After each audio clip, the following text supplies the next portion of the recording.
Prefacio del libro de Mecánica de Suelos, tomo 1, Juárez Vadillo.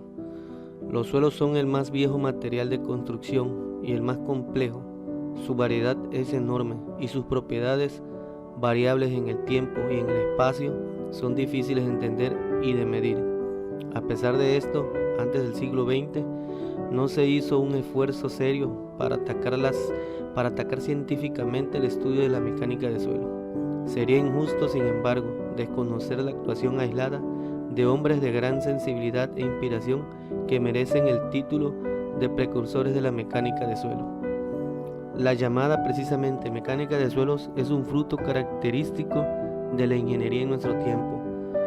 Fue a principios de este siglo, en 1913, en los Estados Unidos y en Suecia, donde se intentó por primera vez, en forma sistemática y organizada, realizar estudios que corrigieran vicios seculares en el tratamiento de los suelos. Poco después, un hombre extraordinario de nuestros tiempos, un hombre de auténtico genio, hizo investigaciones en el laboratorio muy moderno, con el auxilio de sus cajas de puros, en una universidad en el cercano Oriente. Allí nació verdaderamente la mecánica de suelos. Este hombre es el profesor Terzaghi, quien actualmente, a los 80 años de edad, sigue profesionalmente activo. Terzaghi publicó en 1925 su libro Mecánica de Suelos.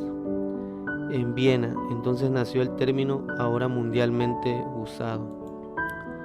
Para los jóvenes conviene hacer una advertencia con relación a las agresiones a la mecánica de suelos que pueden tal vez oír o leer. Es sabido que algunos estudiantes se preguntan si vale la pena estudiar un asunto que es tan complejo, tan oscuro, tan difícil y que para muchos ingenieros no tiene importancia práctica. Estudié mecánica de suelos como alumno del profesor Terzaghi y de su discípulo más notable, el profesor Arturo Casagrande, actualmente en la Universidad de Harvard. Cuando estudié este tema lo hice con el deseo de entender problemas de la Ciudad de México y otros que interesaban a la antigua Comisión Nacional de Irrigación, actualmente Secretaría de Recursos Hidráulicos. Después de años de estudio e investigación y de ejercicio práctico como consultor en México y en el extranjero, y después de separarme de esta actividad, quiero decir que nunca me he arrepentido de haber invertido 2 años cruciales de mi vida en la Universidad de Harvard para doctorarme en mecánica de suelos. Hace unos años el profesor Terzaghi publicó un trabajo de la Universidad de Harvard en el que habla del pasado y presente de la mecánica de suelos. En sus observaciones hace un relato notable de cómo fue cambiando de criterio y de punto de vista. La mecánica de suelos es una disciplina que tiene un lugar dentro de la ciencia moderna. Es noble y digno que los jóvenes se entreguen a su estudio con el mayor empeño, con la confianza y la seguridad de que si así lo hacen, habrán de obtener beneficios indudables en su formación. En efecto, la mecánica de suelos tiene dentro de su enorme amplitud lugar y espacio para muy diferentes temperamentos. Quienes como yo tienen inclinación por los asuntos analíticos pueden encontrar un reto fascinante en la investigación de diversos problemas de la mecánica de suelos. Ciertamente no puede decirse, quizá no se podrá decir nunca, que la mecánica de suelos constituye una rama de las matemáticas aplicadas, pero es indudable que hay campo para investigar en ella. Muchos problemas analíticos están pendientes de solución. Las teorías de elasticidad y plasticidad han demostrado en la práctica tener trascendencia para aclarar infinidad de casos concretos. México es particularmente, en su capital, un lugar ideal para estudiar la mecánica de suelos. El profesor Terzaghi en alguna ocasión dijo que la Ciudad de México es el paraíso de la mecánica de suelos. La naturaleza del subsuelo en nuestra capital ha sido causa de dolores de cabeza de los ingenieros y constructores de todos los tiempos. Desde los aztecas hubo fracasos debido a la baja resistencia del subsuelo mexicano.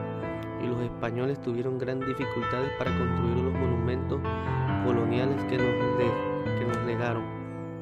Pero si los ingenieros de los pueblos más adelantados del mundo no se ocuparon científicamente de los suelos hasta hace 50 años, los mexicanos no lo hicimos hasta hace 25.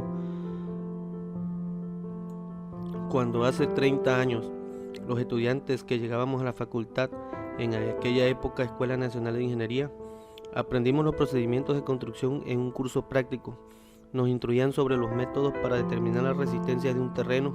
Se hablaba de colocar una mesa con 4 patas sobre el terreno, cargar la mesa y medir asentamientos de la misma. De la relación entre estos asentamientos y las cargas aplicadas se obtenían datos que se suponía determinaban la resistencia del terreno y fijaban las normas sobre las cuales debía hacerse el cálculo para una estructura que se iba a construir ahí. Otro sistema famoso entre los estudiantes era el llamado sistema del barretón. Se tomaba un barretón, se levantaba un par de metros y se dejaba caer verticalmente. El barretón penetraba algunos centímetros en la corteza del suelo.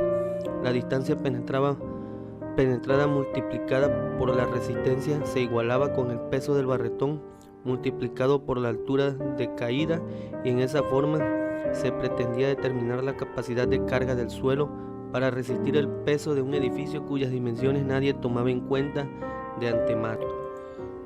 Por otra parte, el ingeniero Cuevas fue también uno de los campeones contra el uso exagerado de pozos en la Ciudad de México.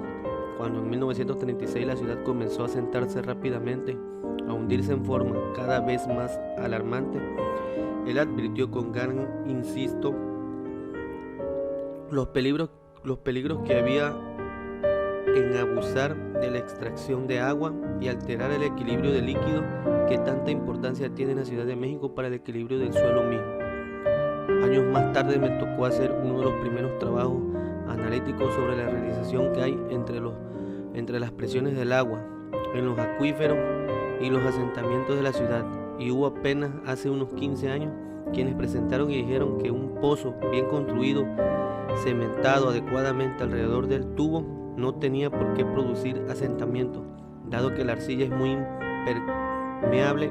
Se consideraba asentamiento. Se consideraba que los pozos bien hechos eran absolutamente inocuos.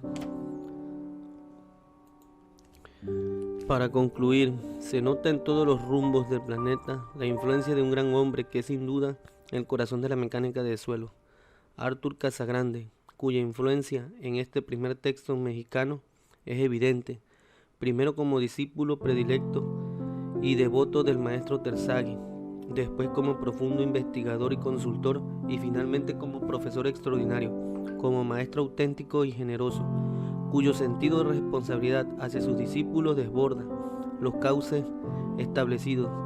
Casagrande ha dado alma a esta nueva rama de la ciencia. Si a la mecánica de suelo se deben presas de tierra de altura sin precedentes, a ella se debe también que en Harvard haya surgido un profesor de ciencia que tiene estatura humana extraordinaria. La personalidad de Casagrande es un estímulo y una garantía para quienes abrazan la especialidad que trata con el material que, conjugado a 2 de los 4 elementos de la naturaleza que fascinaron a los hombres de antes y sigue fascinando a los hombres de hoy, la tierra y el agua.